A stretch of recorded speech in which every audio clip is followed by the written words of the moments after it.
তো সবাই কেমন আছেন? আশা করি ভালো আছেন। আর আমরাও ভালো আছি। আর আমার বাচ্চা আর বিছানায় শুয়ে থাকবে না, তাকে এখন কোলে নিতে হবে, ঘুরতে হবে, খেলতে হবে তার সাথে। তারপরে গিয়ে আবার বিছানায় একটু শোবে।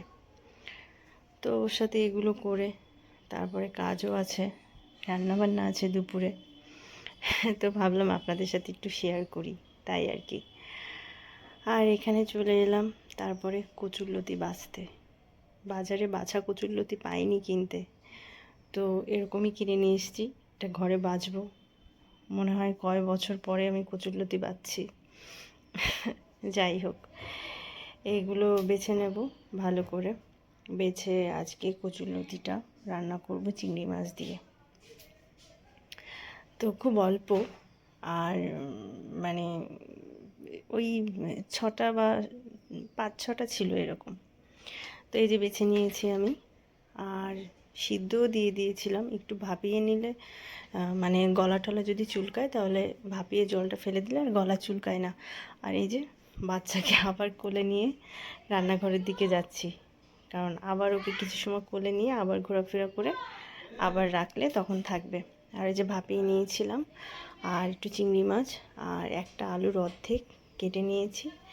এটা এখন ওই জিরে ফোড়ন দিয়েছিলাম তেলে, ওটার সাথে তিনটাকে একসাথে ভালো করে ভেজে নেব। ওই আলুটাকে, চিংড়িটাকে, পেঁয়াজটাকে। এটা বলে শর্টকাটে রান্না, কিন্তু বিশ্বাস করেন খুব টেস্ট হয়। মানে রান্না যতই শর্টকাটে করা হোক না কেন, যদি ভালোভাবে করা যায় তাহলে সেটা টেস্ট হয়। আর এখানে অল্প একটু 1 চামচ মতো আদা রসুনের পেস্ট দিয়েছি, আর একটু লঙ্কার গুঁড়ো দিয়েছি কালারের জন্যে, আর ধনে গুঁড়ো, হলুদ গুঁড়ো, নুন দিয়ে এটাকে জলটা দিলাম, কারণ ভালো করে কষাতে হবে। ভালো করে কষিয়ে যখন তেল ছেড়ে দেবে এরকম, তখন আগে থেকে ওই যে সিদ্ধ করে রাখা লতিটা দিয়ে দেব। লতিটাকে ভালো করে মিলিয়ে একটু মানে উল্টোপাল্টা করে ভালো করে একটু মিলিয়ে 1-2 মিনিট একটু কষিয়ে তার মধ্যে হচ্ছে গিয়ে জল দিয়ে দেব।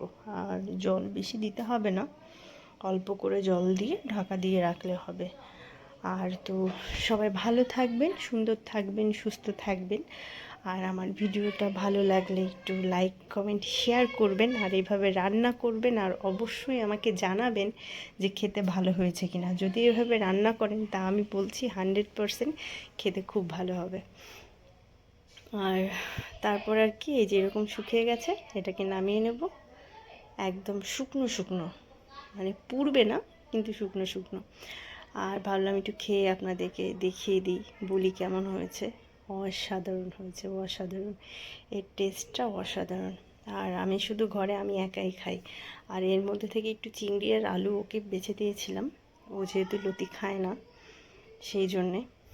তো থ্যাংক ইউ সবাইকে, টাটা।